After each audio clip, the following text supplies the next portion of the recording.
Pemirsa, dugaan pelanggaran kode etik kembali mencuat di lingkungan peradilan.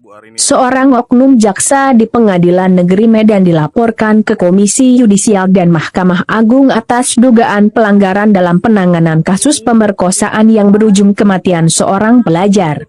Berikut laporan selengkapnya.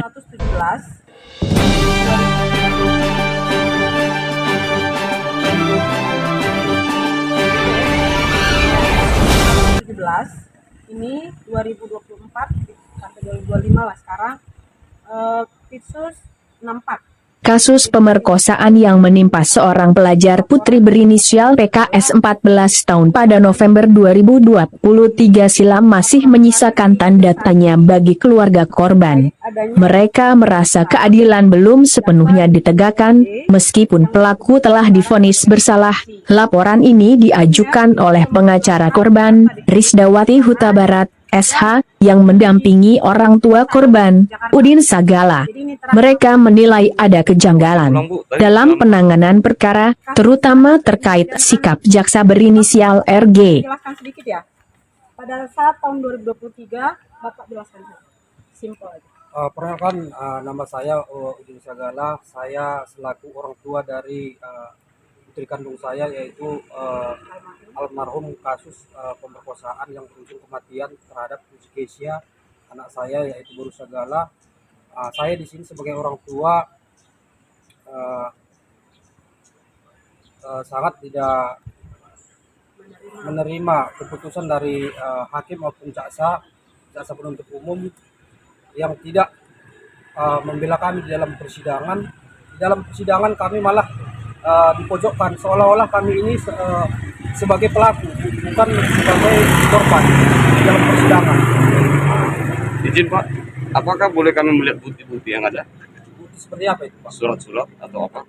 Bahwa kami sudah melakukan laporan? Iya benar. Oke. Ini salah satunya baru tadi kami masukkan kejaksaan sini. Ini di Komisi Kejaksaan RI Jakarta. Ini sudah masuk ya atas oknum tersebut. Ya, sudah? Ya. Oke. Yang kedua, ini Komisi Yudisial terkait dengan hakim. Hakim yang menangani kasus tersebut. Ya. Ya. Ini di Jaksa Agung Jakarta. Ya, sudah kita masukkan. Ini di Komisi Kejaksaan RI juga. Jadi laporan kita sudah lengkap. Di sini kita tidak ada pencemaran nama baik atau memfitnah siapapun. Tapi kita berdasarkan bukti yang akurat sesuai dokumentasi yang kita punya. Dalam kasus ini, jaksa RG menuntut terdakwa dengan hukuman 6,5 tahun, sementara hakim menjatuhkan putusan 5,6 tahun, dengan subsidiar 2 bulan penjara atau denda 60 juta rupiah. Keluarga korban menilai vonis ini tidak mencerminkan rasa keadilan. Tapi tidak bisa memberikan alasan yang pasti sesuai peraturan yang ada. Ini, ada kita dapat cap basah dari Pengadilan Negeri Medan. Ada ini buktinya bahwa kami berbicara sesuai dokumen yang sah. Itu kira-kira. Ada pertanyaan lagi? Sudah sejauh mana perkembangan laporan Ibu sampai saat ini, Bu? Bisa diterangkan?